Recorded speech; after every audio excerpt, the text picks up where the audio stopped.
the crux of the whole matter, therefore, is the inability on the part of the government to manipulate the prices in a manner whereby it may be possible to achieve crop planning in order to achieve the desired results. As long as this price structure is allowed to move in the manner in which it is moving today, whatever may be the policy of the government, howsoever much credit they may pump into the agricultural sector, whatever the amenities they may give to the agriculturists, it will not be possible for us to achieve the targets in the manner in which we want to achieve. I would have been satisfied if, as a result of this increased agricultural production, the farmer was better off.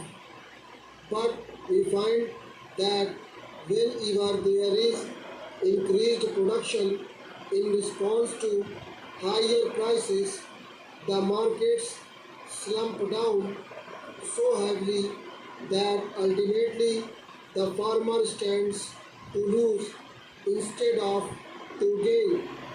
Therefore, the farmer loses both ways and the country also loses.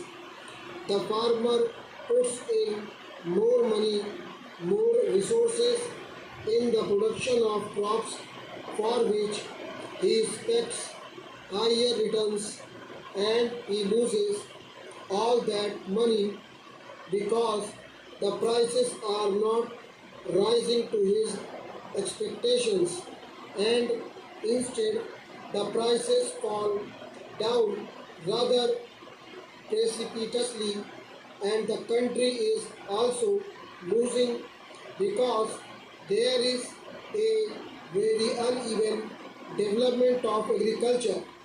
Therefore, the crux of the whole problem is not just to hold the price line or just to see that black marketing is avoided.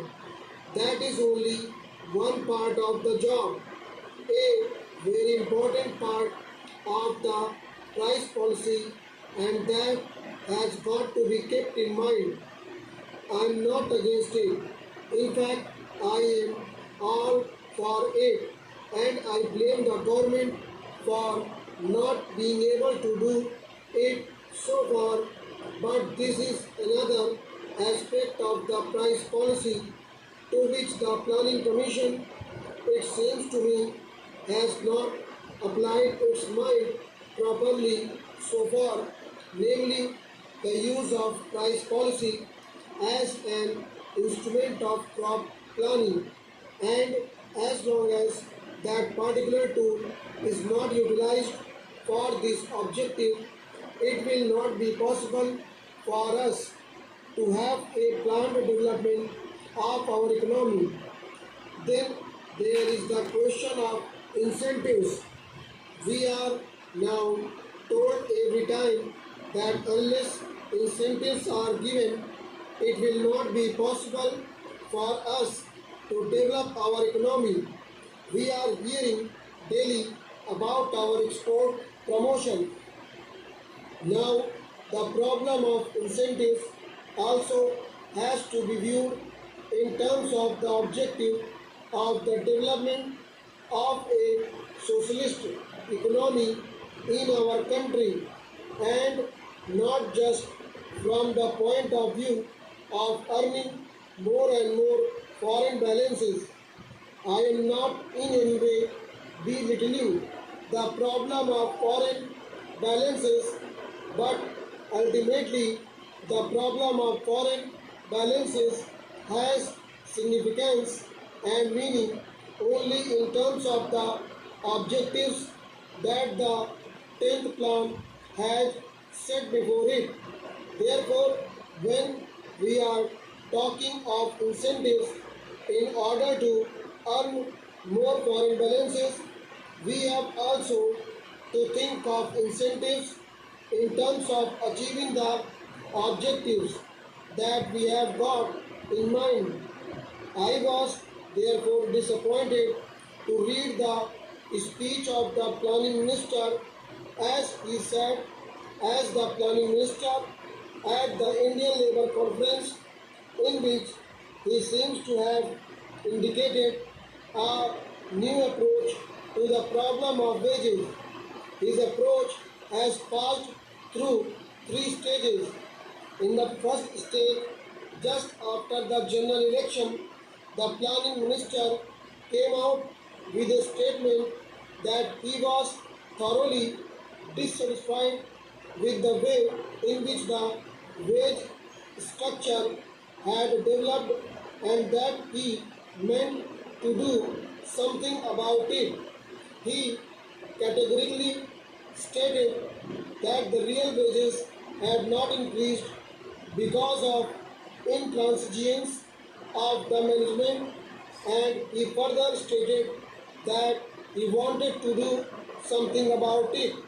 Then there came about a discussion as to what could be done, and all the industries themselves and the financial newspapers in this country came out with the theory that wages could be increased only if productivity is increased, and therefore wages should be linked with productivity.